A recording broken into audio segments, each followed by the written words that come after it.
And I was like, there's a part of me that was like, oh, I don't want to see that. I can't, and I would kind of scroll past but I have to say, it's my daughters who've educated me the most because, especially my youngest, both of them, they're very open and vocal. And so they pull me up on, or educate me, I would say. Not necessarily pull me up. They don't have to pull me up. But certainly, we have much more open conversations about whether it's flow, whether it's anything to do with sex or stuff like that. But it's taken me some time to, is adjust the right word?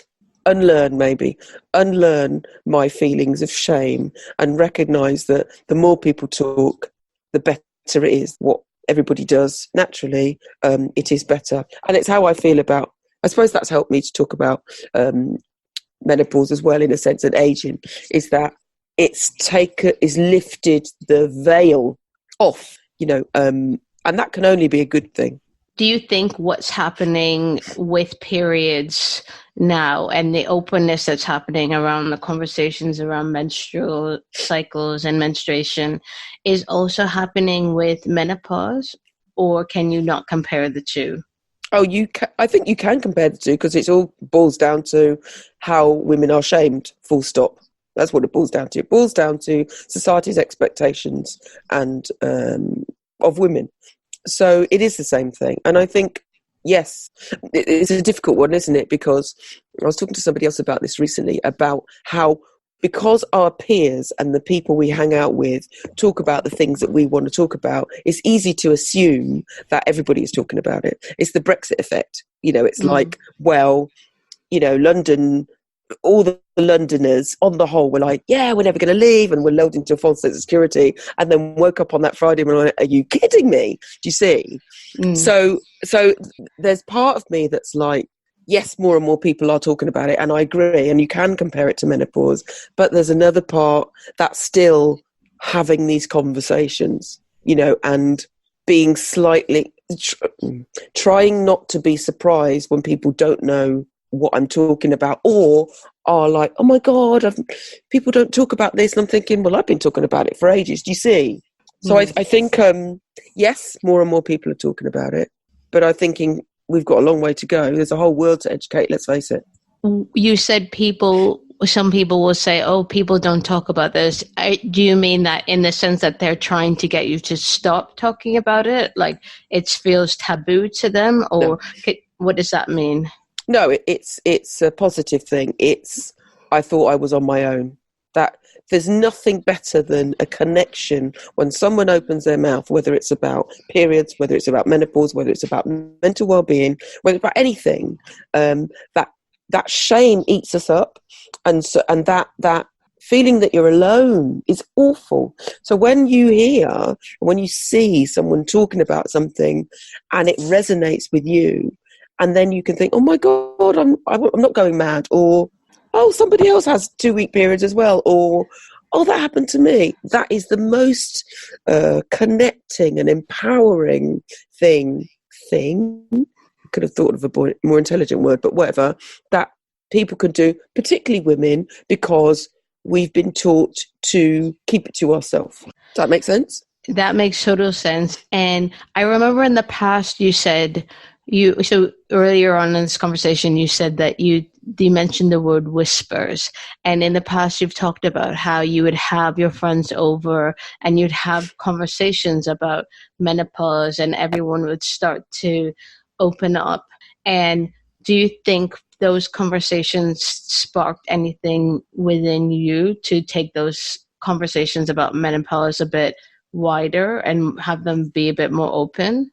Yeah, absolutely. I feel when I started, I had my first kind of, we called it self-care for midlife goddesses, because I'm so up myself.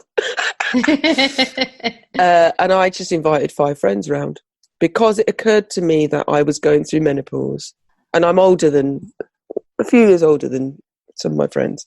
And we were having individual conversations about how we felt, but not a group one. So I invited them round one Sunday afternoon, and being the teacher I am, I did a worksheet. And I had everybody share around the table, best things about getting older, worst things about getting older. and it was an amazing day, because the number of times I've lost count of the number of times one woman said something and another woman, oh my god, that's me too.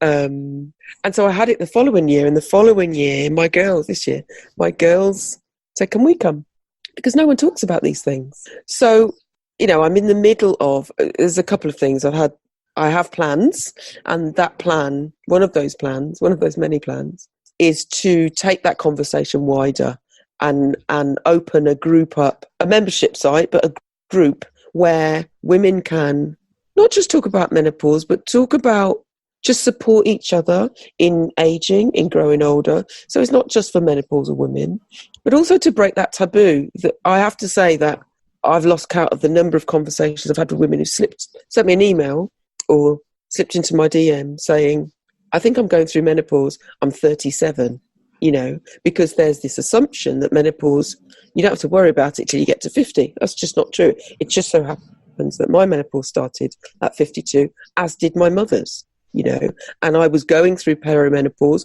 not even knowing what that was, and not even knowing that it was a thing, actually. I'd never heard of the bloody thing, So the same thing with periods. If young girls are hearing, if we normalise this conversation about our bodies, if we and take away that, I suppose it's because the society has a habit of sexualising everything, which is why it feels like you can't talk about it. If we take away that, if we take sex out of the equation, then, and we're just talking about natural things that happen to us, then that's got to be a good thing. No one should suffer alone. That sounds like a quote, doesn't it? Probably is. But yeah, no one. It's not to be suffered with. A menstruation isn't a bad thing, and not everybody has the same symptoms. Same as menopause, not everybody has the same symptoms. So yeah, we absolutely need to talk about it. And yes, I do want to take it wider. I won't shut up about menopause in particular, because you said that you, in that circle, or the conversations that you were having with the worksheet, which I love that. I can't help it. You asked what the best and the worst thing was about getting older. What sort of things came up? So the best thing was about not caring what other people thought of you. Menopause is great for that. It's that, not giving a shittery moment. It's like, I don't care what you think of me. It's liberating. And I think to a degree, to a woman, that's what people were saying. The worst things, there's a list as long as your arm. It's changing bodies. It's it's not realising what's going on in your head. It's all the physical stuff, and hot flushes are only one of those things. It's night sweats, it's tingly legs. I could go on and on and on, but more, and also tinged with that is shame, because there's that whole, well, if you started menopause, that means that you're a certain age, and women are not rewarded for getting older. Men are, but women aren't on the whole. And although fashion and parts of society are kind of catching up, the cynic in me thinks they're catching up because they've worked out that there's money to be made, as opposed to caring about us, basically. So I feel that, the biggest thing was how liberating it was not caring. But, you get to 50, you've been on the world, you've been on the earth for 50 years, you're knackered, and you give, you're absolutely knackered, you give and you give and you give. It's no coincidence that one of the biggest growing demographics of small businesses are women over 50. It's like we have this epiphany. It's like, F it, I'm not doing this anymore. I left my teaching career when I was 52. I'm not the only person who's kind of like, I don't want to do anything. It's people who leave abusive relationships. It's all sorts of things. But the other side to that is there are millions of women suffering. Part of the reason they're suffering is because they think they're alone. And I'm here to tell them that they're not. What would be your message? So do you want to tell these women they're not alone? And how would you expand upon that message to reassure them and to help them connect with others who are in the same sort of situation? I would say and this is easier said than done, the first thing to do is let go of the need to be young. Being young is great, but getting older is also great. Menopause isn't something that lasts for a year and you get over it. It's a whole transition to another life. So rather than thinking, how am I going to get through this? It's how am I going to thrive during this? Do you see? Because otherwise you're waiting until, well, you could be waiting till you're 65. That's long. 65, 67, because menopause is longer. So rather than putting 10 years of your life on hold, why not work out ways? And by work out ways, I mean, it's not just the physical stuff, it's the whole package. So it's working at doing new things. But the biggest thing I will say is talking. Me opening my mouth has allowed me to, like, different things happen every day. So at the moment, I have a thing going on with mouth ulcers. Apparently it's a thing. The lack of estrogen in your mouth means we don't produce enough saliva. You know all this stuff. I don't know. Anyway, but instead of me thinking my life is over and, oh my God, it's just another thing. It's actually quite fascinating because I didn't know all this stuff.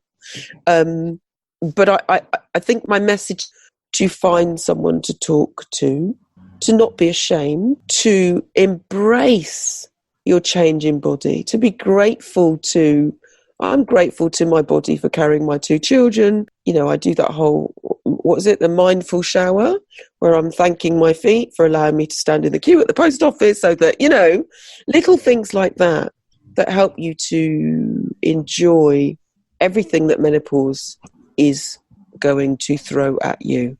I will also say that whilst there are many women who reach for HRT, I think the doctors seem to be pushing that. That's not my thing personally. I think women also need to know that HRT doesn't stop menopause. It just pauses it, and then it comes when you stop. And whilst it does have health risks, if we can do this naturally, as I say, I'm not knocking anybody who does it, because that's your thing and that's your journey. But if you can try and do that naturally, and it's about lifestyle, it's about diet, it's all sorts of things, then for me, that's the way forward. But the biggest thing is open your mouth. That's what I think. You said so many beautiful things there. I think the telling menopause a transition to another life, and I love looking at the menopause as a phase of life. We talk about puberty, and then if for women who choose to become mothers, that's a phase of life, and then menopause being another phase of life. And I think that's a really powerful way of looking at it, because so many women, they do look at it as the end, the end of their fertility, end of their womanhood, and they call themselves being dried up, and it's so negative, and it's so detrimental for mental well-being when you think about yourself like that. I will say that when you're 20, you think 50 is dead. I'm 57, and I've done more in the last 5 years than I've done in, I would say, a lifetime. Really, if I think about it, I feel that menopause and growing older and embracing this stage of my life has meant that it's like, well, I've got nothing to lose. If I've lived those 52 years, I can do the next. Do you see what I mean? And it's not just about, yes, there is a sense of urgency as well. I'm closer to death than I'm, not. But at the same time, it's also about appreciating my experience, appreciating the skills you have, appreciating the wisdom you have. Just as we get to a stage where we've got so much to offer, it almost feels like we're encouraged to kind of be a little bit quieter. But actually, this is where I found my voice. And so it's a time to experiment. It's a time, what have you got to lose? Do you understand? I know not everybody thinks like that, but I really do want to reassure women that it's not the end. It's the beginning of something else. And it's more fun because you don't care. That's what, yeah. So I recognise that I'm having an easier time than most physically. I understand that. And I recognise the privilege in that. Please don't get me wrong. But I tell everybody, my clients, I had a client come to me a couple of weeks ago, potential client who is now a client, and we were having a conversation. I always